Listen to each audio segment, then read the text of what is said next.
Welcome to the first. You have a story.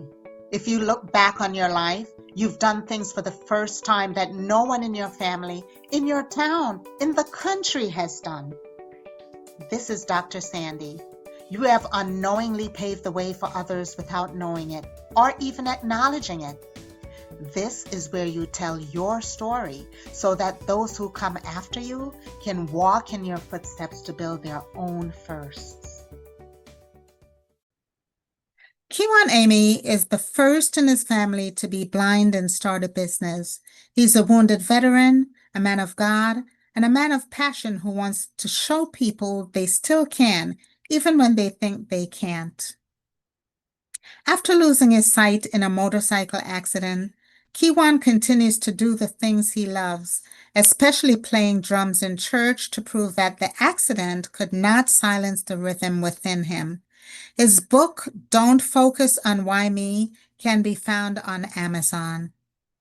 You can contact Kijuan on Instagram at Kijuan Avery, at LinkedIn at Kijuan-Amey-783-889-121, and by email at kijuanamey@gmail.com. Good afternoon, everyone. This is Dr. Sandi. We are on the first podcast, and today my guest is Kijuan Amey, and he'll introduce himself. So we're just going to jump right to that, and he can tell you a little bit about himself and what are his firsts, and we'll just start there. Take it away, Kijuan. Absolutely. Thank you, first off, for having me, Sandy. It's an honor to be here, and I truly appreciate you allowing me to share my story on your platform today and with your audience. Again, my name is Kijuan Amey, as you all have heard. I'm from Durham, North Carolina, where I would have, graduated from Southern High School back in 2010. Seems like a long time ago, but for some people, they're like, "Oh, you're a baby," you know.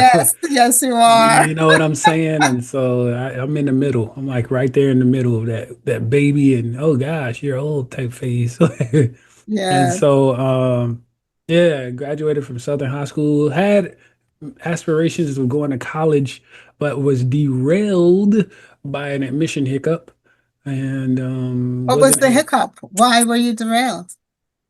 Well, I'll give you the phone number to the college because I still don't know to this day. No. And the reason I say that is because I was holding the acceptance letter and was calling them about freshman orientation Ah, when I found out that they had no idea who I was.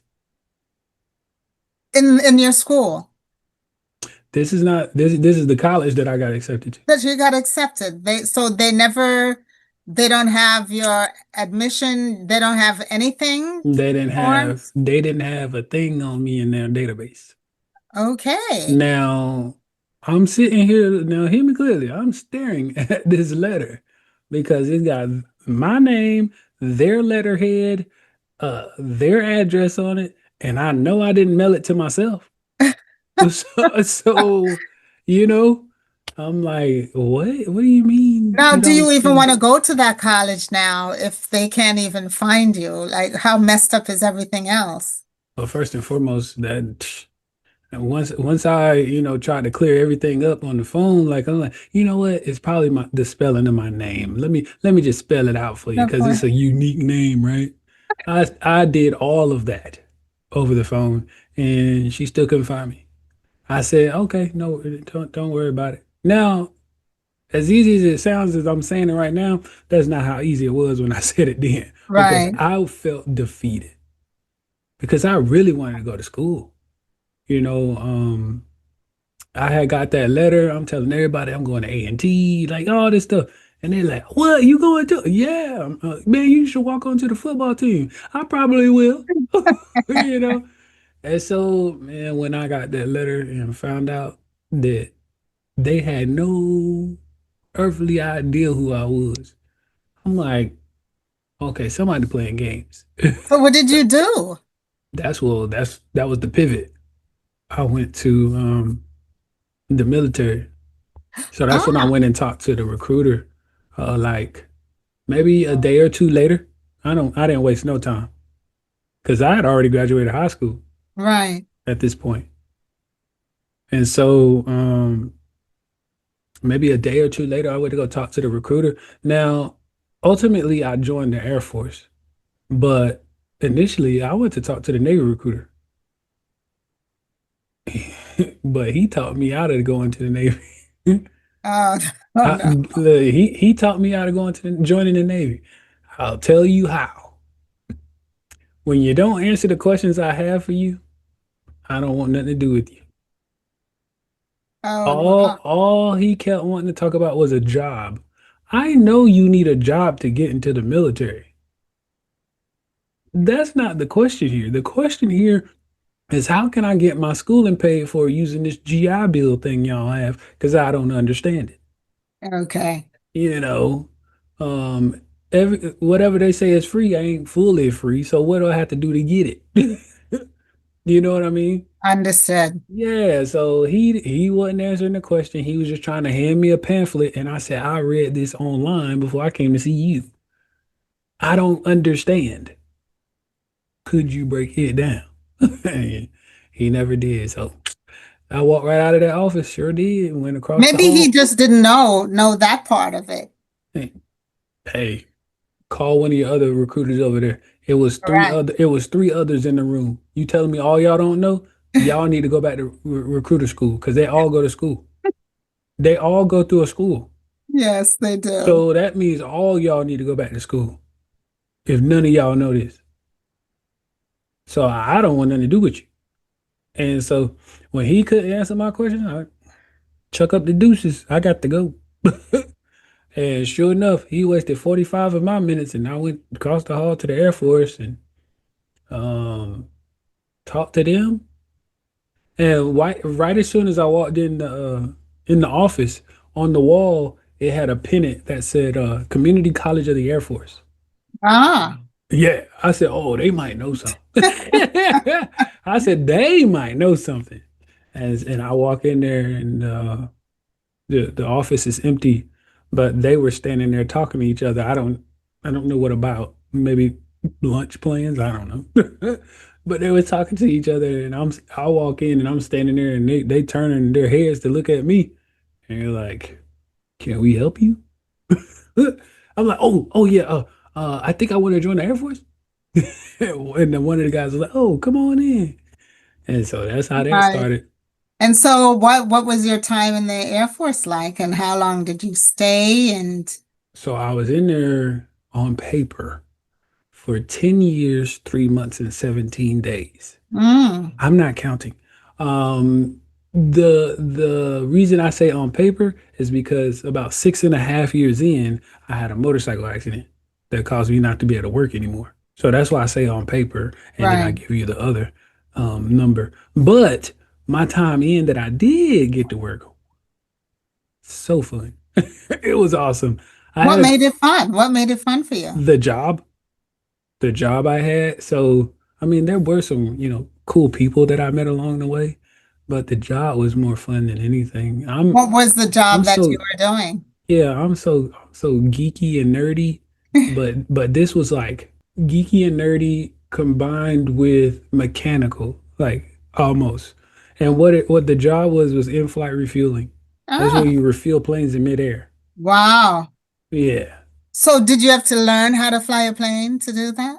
I didn't. I had two pilots fly me around. Okay. Yeah, I'm something kind of like important to know. They had to fly me everywhere. No, Yeah. it was almost that's basically what it was. Almost like I had my own personal plane, because I got two pilots flying me everywhere. I do the cargo on this plane. I do the passengers on this plane. I handle, aero medevac on the plane. I handle the air refueling on the plane. I handle everything, and I I don't coordinate think everything. I don't think the regular everyday person understands what goes into all those different tasks Tell of me about it. being in the Air Force because I never thought about I thought they landed and then they refueled on a ship or wherever, Air Force base and Well, that's some how do. you do. Yeah, some do. some of them do, but like when you're carrying out missions or like Right. airstrikes, stuff like that, or you got to get somewhere, like for example, fighters, they can't carry fuel, or they don't have enough capacity to carry fuel to get from, say, where I was stationed in North Carolina all the way to Mhm. Europe. Like they Okay. go to Europe sometimes Okay. from North Carolina. Well, they can't do it on one tank of gas. So they have to come get refueling from us. And they Mm, get refueled about 4 times going across the water. really? Yeah. But for the people who know that, like let's say the enemy, right? Mhm. If they know you have to stop and refuel, what would stop them from waiting to strike them at that point when they need refueling? You mean in the air? Yeah. We're nowhere near them. We're usually nowhere near the enemy. The tanker is nowhere near. That's why they come to us and then they take off to go Okay. to the enemy. Yeah, we're usually nowhere near them. Okay. If we're that close to the action, that Hmm. means something probably happened to the fighter and they're needing us. Right. Like for example, they got shot and the fuel is coming out, and now Uh, they need us to come get uh, them, like that type yeah. of thing. Yes. hmm Otherwise, their engine will flame out because it'll be starving of fuel. Right. hmm I don't think of those things. I don't want that job either, Kijuan. What I can say is I don't feel like I got paid enough. That I will listen. All of us, every boom operator out there, I'm pretty sure will say we didn't get paid enough. Yeah, I don't think any military person gets paid enough. Well, I mean, you got your pilots, they do pretty good. But when I say, But you're risking your life. I don't well, know no, how no, much oh yeah, no, the I get that. cost, I the get cost that of your part. life is. Yeah, I get that part. But honestly, when it comes to the actual job in itself and what all it entails, yeah, I don't think we got paid enough. So when you mentioned you had a motorcycle accident, and was that job related or not while you were in the military? Now, I was in the military, but it had nothing to do with me being on the job. Okay. Yeah, I did have to go to work that night though. I was supposed to be heading, or not supposed to be, but I was going to be heading to work that night. Hmm. Um, I was finishing up some photography because I had a business. I had my own business too at the time. Finishing up photography for a website that I was now managing, which is actually my church. Okay. Managing their website, and the pictures on the website were out of date. Like way out of date. We added so much stuff to the church. And I'm like, none of this stuff is on the website. Like if you pulled up to the church, you wouldn't even think this was the right church. Right. You know what I'm saying? So I went and took all these pictures and I was gonna, of course, add them to the website later on that night when I go to the base and get connected to Wi-Fi and everything. So before that happened where I could go back home and get my or go back home to then go to the base, I decided to ride my motorcycle from the church to the lake here in North Carolina. There's a Mhm. lake here called Jordan Lake, one of the many lakes, but it's called Jordan Lake. And from my church, it's about 30 minutes. Okay. So I was like, and the reason I wanted to ride is because from my apartment to the church is only about 10 minutes. And I was like, Okay. I'm not putting this bike up after riding just 10 minutes. And it was such a nice day. Like it was beautiful. No rain in the forecast and none of that. So I wanted to go ride a little bit more, and that was my choice to go to the lake because I love going there and just sit. I like water. I'm a water guy. I love being around water. And so um I went there, sat on the dock, and I don't know how long I was out there. All I know is I was zoned out. And the next thing I know, a car went by on the road, and I looked down at my watch and I said, "Oh, snap. I gotta go. I gotta get ready for work." And Mhm. so I head back home, and on my way home, man, a Honda Accord pulls out in front of me. And I, I always think that I could have avoided it, but I, I don't think I could have. Like, It wasn't meant to be though. but what I'm saying is like at the speed that I was going, I was doing 55, which is the actual speed on this road. The speed I was going, the limited space that I had, and the reduced reaction time that I could have even responded to him pulling out because it was like a last minute thing. It wasn't like he pulled out and I'm like slowing down. No, he pulled out and I'm like, holy crap. Like one of those. And he just said he didn't see you. Like what's I don't know what he said. All I know is what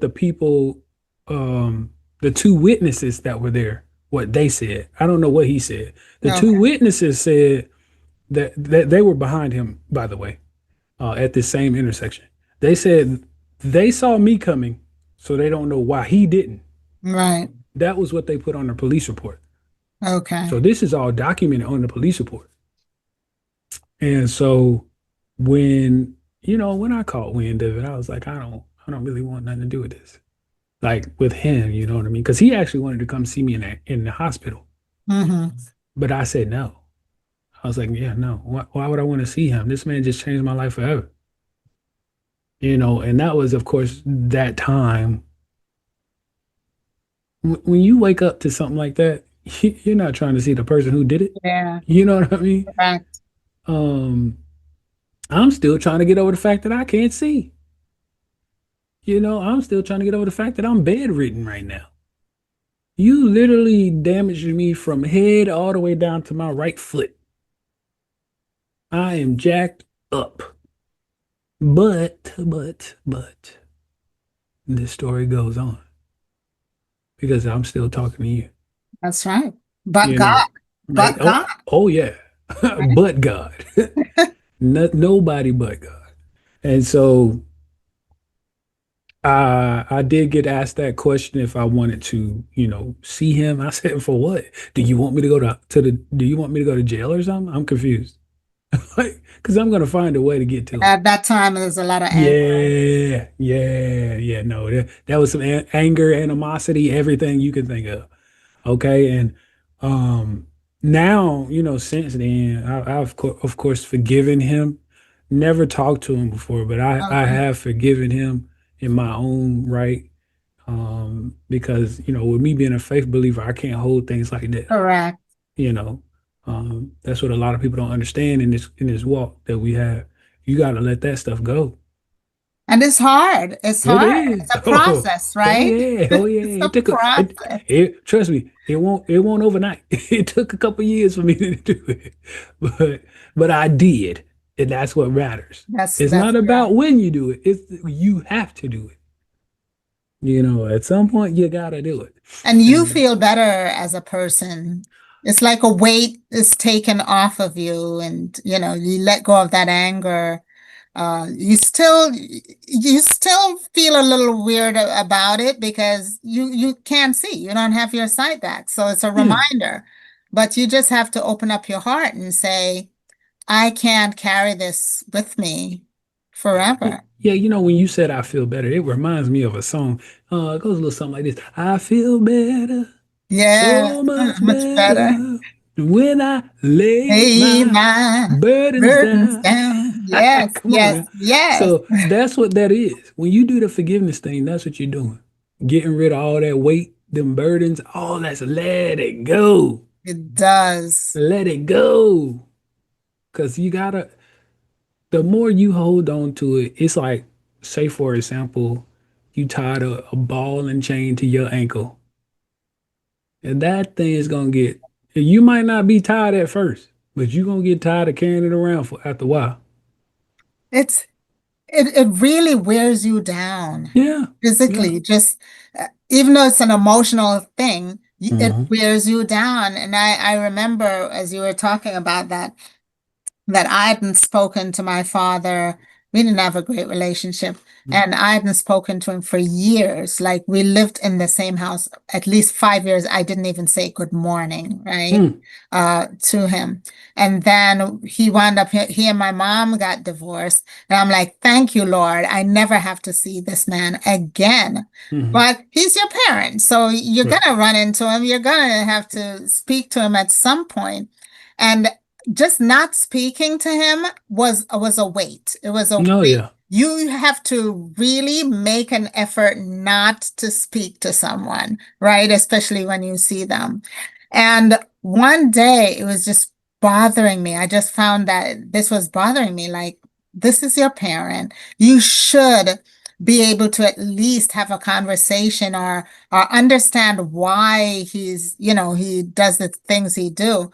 And someone recommended me to go to Landmark, which I don't know if you've heard of Landmark, but it's really uh, like a physical, I call it physical therapy for your brain. It's Mm. psychotherapy, but Mhm. it goes through a whole process of forgiving someone, right? Mhm. And how to release it a little bit of a time. And the last thing you have to do is you do have to meet the person and you do have to ask them whatever question you need to have, like why, what is the issue that we have that we can't discuss? What is, like, you have to confront it. But the good thing about it, Kiwan, they don't have to answer you Mhm. because it's all for you. The fact that you took the step to do it and to confront that person, and if they don't want to respond, fine. You can release it and let it go. And I was Mhm. like, this is so much crap. Like, how am I gonna, I'm not gonna release this. You better Mhm. come up with some answers. And Mhm. it took me from the time that I reached a point where they say, it's time for you to confront your dad.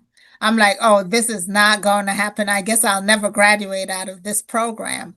And it took about a year. And then out of the blue one day, again, talking about just God, only God can put this in your head, right? It just says, Sandy, you will feel so much better Mhm. if you get this off of your chest and just do it. And the opportunity arose where my brother called me and asked me, my dad's an electrician, to help him with something at his house, and he couldn't be there. And I'm like, oh God, why me? But it was the perfect setup, right?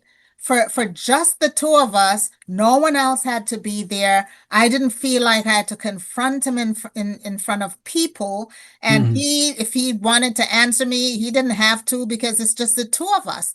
So it's like God created that whole perfect incident for us to be together. And Mhm. we got together, and as I was helping him, I'm like, Sandy, you better take your shot. Like, if you don't do it now, you'll never do it. And we worked for about 40 minutes in silence, Mhm. except for him saying, pass the wrench, pass the, Mhm. stuff.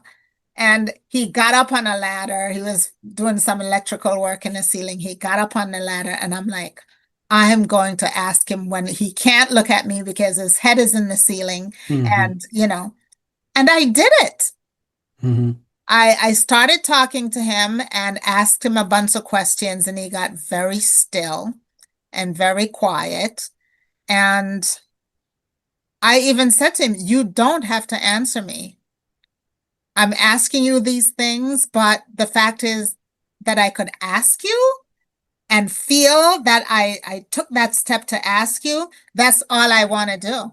And Mhm. I got it all out of my system with him. And he never really answered me, but he started to cry, Kiwan, Mhm. which was worse than answering me. He just started to cry on the ladder, and I said, I'm good now. I'm good. What you I know got what it off those my chest. you know what those tears are saying? At least you know he knew what was wrong. Yes, yes. Mhm. And It wasn't that he was dead inside. He did Correct. have emotions, Yes. you know. And in one way, I was like, well, you must know the issue why you're Mhm. crying Yeah. and that this was not a good relationship. And Hmm. then on the other hand, I'm like, I don't have to do anything else. And I tell you, today, Kiwan, I'm his caregiver Mm. and does all his everything. He's, Mhm. older now. Of course, he's in his late 80s and he's at the beginning of dementia. Mm. And I do all the stuff for him. So that was my moment of forgiveness. And only God spoke to me, no one else. Everyone's been telling me for years, you need to get this off you. And I'm like, oh, forget it. But that one moment came and I did it. And I feel so much better. If you met him now, you would never know that we had that kind of relationship, Right, right. you know? So I totally understand what you're saying. Hmm. So how do you navigate the world now that you found you were blind, and what are the steps that you had to take to be where you are today? Well, just like with anything, you have to learn. So I had to go through trainings.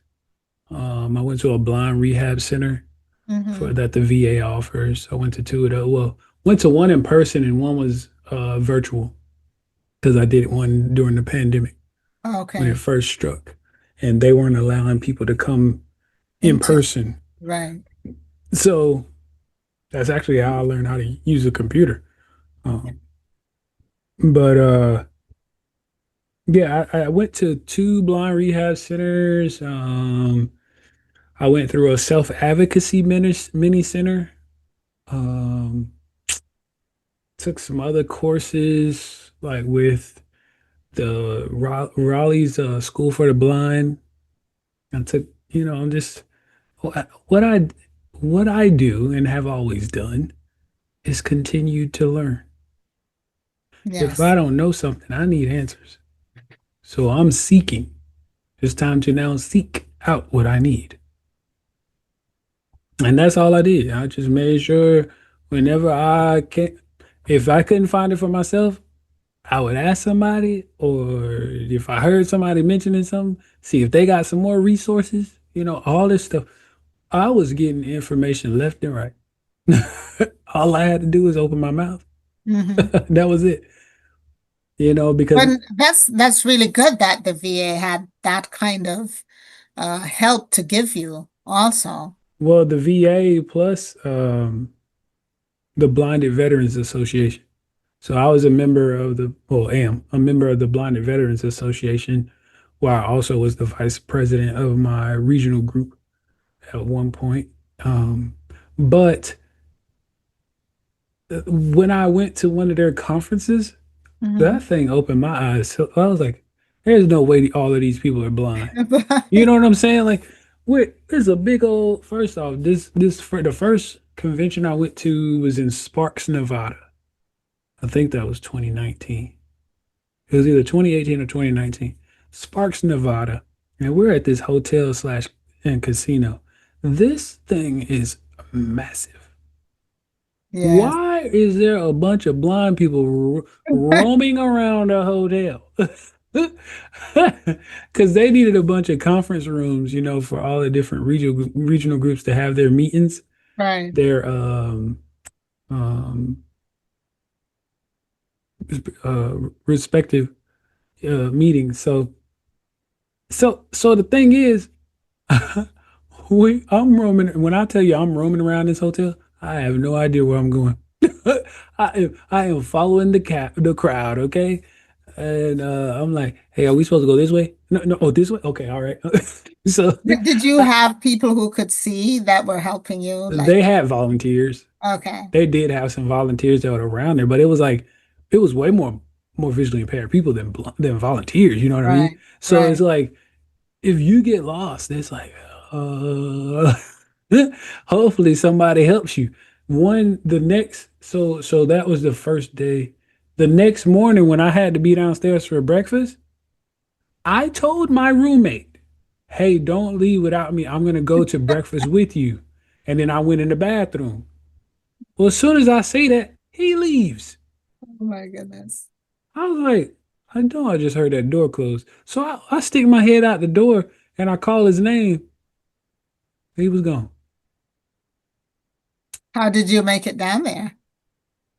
Oh, I'm getting to that. So, so I get myself together after I, go in the bathroom or whatever, put my clothes on, and I remember where the elevators are. Now I just have to learn, I just got to know how to use this sucker because I didn't use it.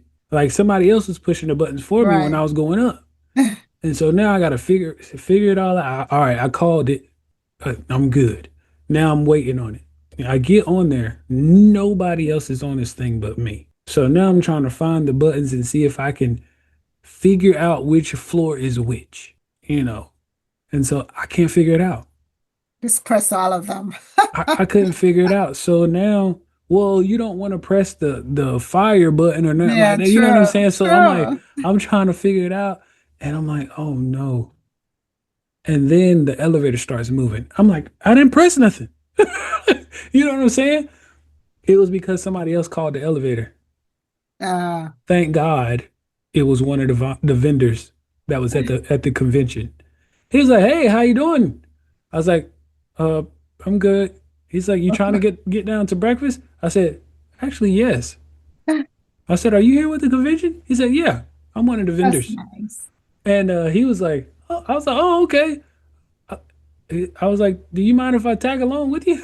He said, "No, no, I don't." I said, "I'm going down to meet somebody for breakfast right now." I said, "Okay." And I like it was just like heaven sent, Yes. perfect timing. I just got on that elevator. And I'm like, I'm gonna be stuck on the elevator. I started to just get off and go back to my room. That's what I started to do, and just not come out. I'm sure they would have called me, Yeah, yeah. you know. But yeah, no, that perfect timing. He comes and or presses the elevator button on his floor, and it goes to his floor. He comes on, and bam, there I am meeting. I met three new people that day because of that. Nice. Yeah. And so after that first conference, how do you just start to navigate life? Like when you found out that you were visually impaired and you have to go home and just how do you start a new routine? Well, it really wasn't new. It was more like adapting what I already was doing to my Mm. life, my new life. So what I already did, you still, wash your face, brush your teeth, you shower, but now it's just like you're doing it with your eyes closed, basically. That's Right. basically what it's like. Doing everything with your eyes closed. Sometimes if I didn't have my shades on, you'll probably see me closing my eyes every now and then. Mm. Because sometimes that's how I think better that way with my eyes Okay. closed. Okay. It's something that I've started doing. I don't know why. Um, but it's only because I'm visually impaired that I started doing this. I didn't do it before. But now I'll just have my eyes closed and psh, I think so much quicker with my eyes closed because I'm not having to focus on something, you know? Hmm. And so there's so many different things that I have learned to adapt to how I live now. That's really all it is, just adapting. So it's like I used to do this with my eyes open. Now let's figure out how to do it with my eyes closed in a sense. Like those drums behind you that I'm looking at. Exactly like that. You know what's funny about that though? I actually used to play the drums with my eyes closed sometimes. Oh, So interesting. so I would be like, because I play at church, so I would be in the zone or in the spirit, and my eyes wouldn't even be open. I'm not missing a beat. People would come up to me after service. Why you play your drums with the eyes I closed? I'm know. like, I didn't know my eyes were closed. So the fact that you telling me this is news to me. Yeah. You know what I'm saying? So yeah, no, it was just adapting everything over, just switching it over. What are the other things you adapted? Everything. Like anything Do you you can think drive? of. Did you Well, I how do can't you drive. That's the right, thing. how do you have a driver or Well, my mom and people, anybody that I know will drive me around, but my mom mostly, okay, stepdad, I live with them. Ubers, I jump in Ubers? Ubers, Thank God for stuff like that. Ubers. Yeah, yeah, yeah. When you can afford it, Yeah, because that stuff can get pricey. that's right. Because I just came back from a trip. I went to Dallas and the airport Ubers. Oh no, I don't want nothing to do with them. They certain areas they can mark Ubers up just because, Yeah, and the airport is one of them. correct. I don't want nothing to do with it. It takes me like $30 to get to the airport, but when you get picked up from the airport, it's like 60. Mm, The same drive, yes, but getting picked up from there is different. yes, yes. I say, yeah, no, I don't want to do it. Yeah, and time So, of day, I know they have the time of day you call, yeah. you know, all If of it's a lot, if it's not many, put it this way, if it's high demand, they can raise the stakes, the prices. And then like, cooking, cleaning, washing clothes, everything, that. making my bed, everything I do is just me doing it with my eyes closed in the sense I go to the gym. It's just I already knew how to work out. Now I'm doing it without sight. That's it. Are you independent in the sense that like you don't need someone to go to the gym with you, right? You can I wouldn't that say by that because I yourself. go to a public gym, like a big one. Uh-huh. I go to Planet Fitness. So Okay. it's really big, and navigating all the equipment with people being there, you know what I mean? So I don't want to be running around bumping into people and equipment. Yeah. So I do have somebody who goes with me.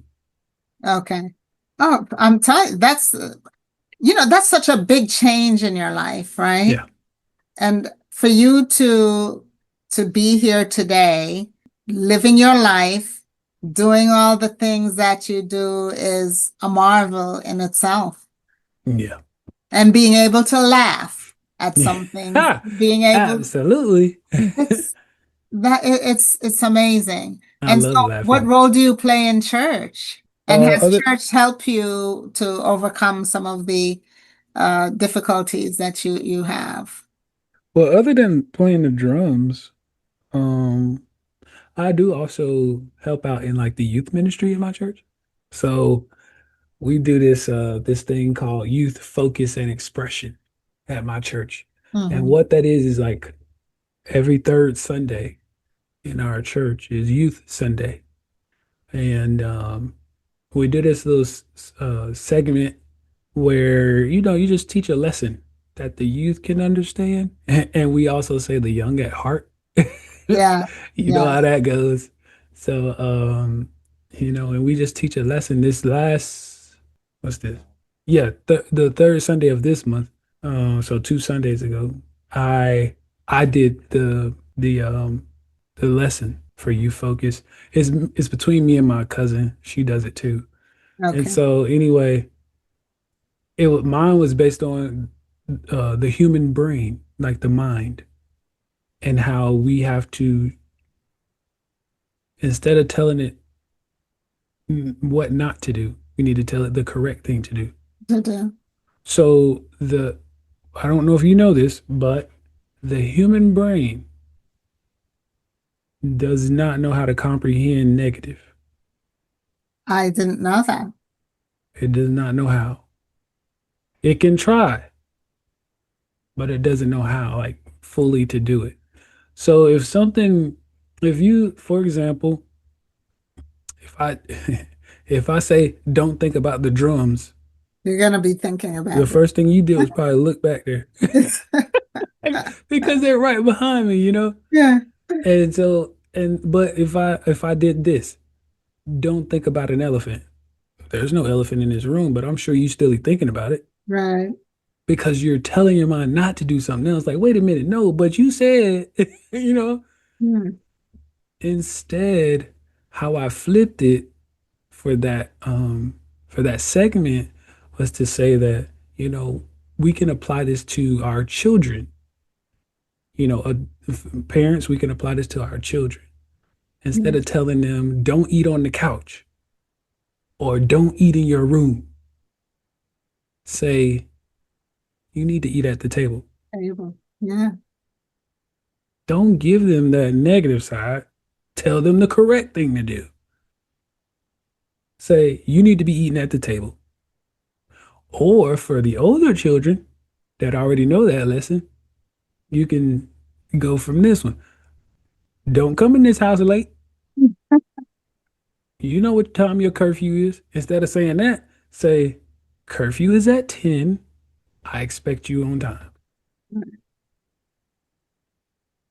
But I have a black mama, and she's a don't you even think about coming in here. Same thing though. It's the same exact thing. It's still saying that the key phrase is don't. Yes. That's the key point. So as Yes. soon as you say don't, that's when you try it. That was a scary thing for me though, at like when my mom gets into that, black woman attitude, I'm I'm sure you not. tried it once. Honestly, I never tried it. I never Mm. tried it because It didn't cross your mind. it just wasn't gonna turn out well. Look, it didn't cross your mind. But it might have crossed my mind, but That's what I'm talking about. The crossed my mind, mind side of it. but but I just didn't go through with it The because I knew, mentality side of it yeah, is what I'm right, getting at here. Because that's what it's dealing with, the human mind. So yeah. the mentality is like, let's see here. How can I plan this out? Um, But see, again, what you want to do is tell the brain the correct thing to do. Don't say don't do this and do not do that. You bet not. You know, if you yeah. want to throw in some ebonics, you bet not. She would say, "Be back here by 10 o'clock. Be back." She'll give you that, and Yeah, but that's what you should say. as you walk through the door, you better not even think of coming back a minute later.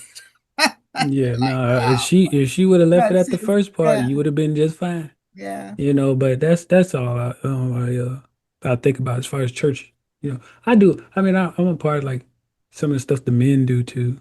Like men, yeah. we used to do the or have things for the men's conference. We didn't even do it last year. I'm kind of upset about that. Then bring it back up Well, that's the thing. and I plan it. I even forgot because I was like, wait a minute, it's coming around December. We ain't said nothing about the men's conference, you know. Yeah. But yeah, so And so, life. what is your day like? And you have a business, and tell us what you do with your day. Yeah, no, I have a business called Amey Motivation, and I am a motivational and keynote speaker, a resilience coach, and I'm also a trusted mentor. Um, so that's what I do with that business. Mhm. My day-to-day stuff, though, man, ranges from anything. It stems from whether I'm doing business, whether I'm doing podcasts, whether I'm looking up new stuff for businesses, because I believe in order to become uh, a millionaire, you have to have more than one stream of income. It's not, Absolutely. so Absolutely. I believe in continuing to learn about new things. I'm always learning, so I read a lot of articles too. I really don't watch TV. Okay. Only time I watch TV is like at night. So, and when I'm watching TV at night, it's literally because it's putting me to sleep. I'm not a TV watcher either. Yeah, I watch the old shows that I used to watch back in the day. I And started because I don't watch TV. I rely on my husband and my mother to give me all the news. Because I sit in a room with the TV, it's never on, and it's not new. I've never been a big TV person, even as a child. I Mhm. didn't watch cartoons when, like, my brother and sisters, but it just never appealed to me. And Mhm. now I decided with my husband that in the evenings at dinner, we're going to watch Steve Harvey's what's Family Feud.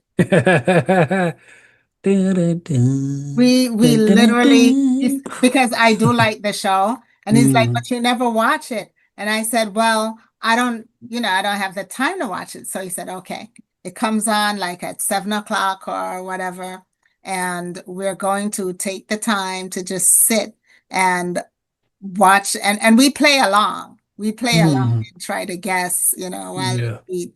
And so that's my one addiction is the Family Feud. And Oprah's not on anymore. I used to Mm, say I want to watch Oprah at least once per week, and because she had really great guests and topics, and she's not on anymore. So now I'm mhm. just the Family Feud gal.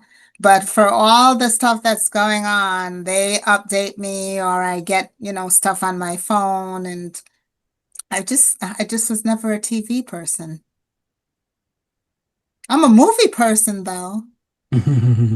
I like to go, decide on a movie and go sit and watch and enjoy it. And then I'm done. Yeah. So what do you do besides going to the gym? What are your spare time events? M- Music. Playing, yeah, music. So playing on drums or either this keyboard that's beside me, because it's Nice. a keyboard right here too. Ah, So one of the two. Um, I sing, but my group hasn't really been doing anything lately. Um, what else? how does your parents handle your being blind? How does it impact them? I mean, I'm sure it's rough. I just don't talk to them about it. Yeah. Yeah. Are you the Oh, first blind person in your fa immediate family that yeah. did they take classes to learn how to work with you or no? No. Interesting. I take a class for everything. I wish more people were like you. I take a class if I don't know how to do something, or that's the first thing I have to sit and speak to like an expert in the area. My husband had his leg amputated last year, Mhm. and he's a Vietnam vet. Oh, okay. And I went to so many classes. The doctors were sick of me. I would Yeah. call them in the middle of the night, like, okay, what should I expect from this? What do I do for PT? I take him to PT. They all know me. I go in, Hmm. I watch, I see how I ask questions like, how should he be walking? Should he, how soon should he get a prosthetic? And what should I expect at home when he's doing this? And they're like, oh my God, you ask so many questions. But because I feel better when I have an idea of how I need to deal with this, Hmm. like how long will it take for him to uh, be able to walk? And I mean, it's been a year. Actually, May this past end of May made it a year, beginning of June made a year. And Mm. he's walking, well, he still uses two crutches, but he's walking with one now. And they said soon he'll be walking with none. So, it's a process, but at least I know what to expect. I Yeah. like to understand all the nuances of what I need to do to help. Hmm. That way it helps him cope Right, exactly. better. Yeah. No, you asking questions show that you care, I do. you And know? it makes when I know what I need to do to help him, it just makes my life better. Right, exactly. So, no, I'm glad to hear you're doing stuff. And do you travel to do your speaking or do you just speak online? In both. Because maybe I can get you to send me did you send me a speaker sheet? Did you send me a I don't know if you asked for it, I did, but if not, I'll double I check can send it over. That's not a problem. because that I think you would be a great speaker Yeah. for surprisingly my women's groups because we're all at that point in life, not all, a lot of us are we're preparing to be at that point in life where, we're older. So some of these things where we need help, because we're not going to be able to do all these things anymore, that we'll need help with it. So Mhm. just understanding how you navigated your situation, I think could be of really good help to all of us. Mhm. So yeah, I'll think about that. So Yeah, for any sure. words for my audience? Any words of wisdom, Kiwan? And the best,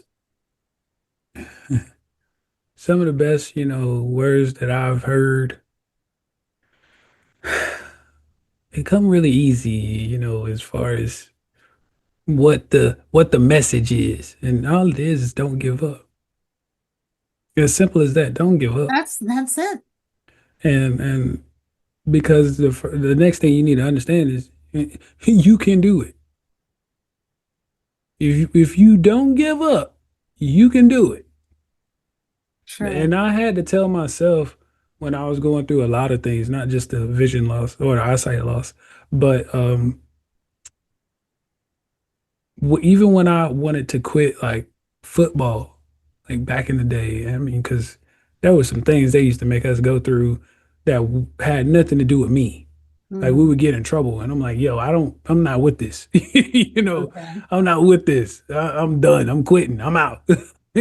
But I would stay because I had to look down my left and look down my right, and there were people still going. So that means if they can keep going, so can I. Mhm. Yeah, that's a And great. I didn't give up. And do young people resonate? Do you resonate with young people? Every day, all day. Every day, all day. I'm hoping to be uh, a mentor or some kind of eh, um, beacon of light to people who are younger than me because I would love to talk to them. Yeah, It's not to say that I know more. I'm not. I don't have all the knowledge, but I have some. I right. can tell you something. That's for darn sure. And it's not to be like your mother or your father. I mean, yeah, but it's to say, hey man, I know what you're going through, or I know that you can do this, or I know that the best way to do it. You know, hey, there is so much that young people can gain from just listening to somebody. Yes. And so that's all I want to be as a person. I want to be a mouthpiece that really gives not just advice, but clarification about things. So that's what I'm about. Thank you. And where can we find you? If someone wants you, where can they find you? Absolutely. You can find me at my website, ameymotivation.com. That is AMEY motivation.com. On that website, you'll see where you can book me. It's a button you can click on for any conference, convention, event, gala. I don't care what the cause might be. If you reach out to me, I'm sure we can figure it out. And then you can also find my book on that website, which is called Don't Focus on Why Me From Motorcycle Accident to Miracle.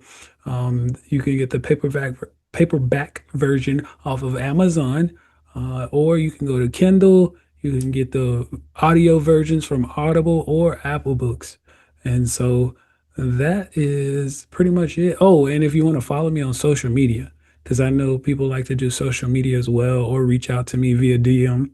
I am on LinkedIn, Facebook, and Instagram, all under the same handle, which is my first and last name, Kijuan Amey. Very simple, very Mhm. simple to get. So thank you. Thank you for sharing your story. Thank you for giving a little motivation to the younger people that will listen to this. And I'm going to make sure I give it to my church family to listen to, and for the young people to be motivated by that in church. So thank you so much for being on here. Yeah, no problem. That's it, folks. As Bugs Bunny, was it Bugs Bunny who used to say, blah, blah, blah, that's all, folks. I see, that's how much TV I didn't watch. I can't even know who said that. But that's all, folks, for this week. And thank Kijuan Amey. And please look him up. And if you need for him to speak to any young people or just do motivational speaking, please reach out to him. Until then, this is Dr. Sandi, and peace out. This is Dr. Sandi.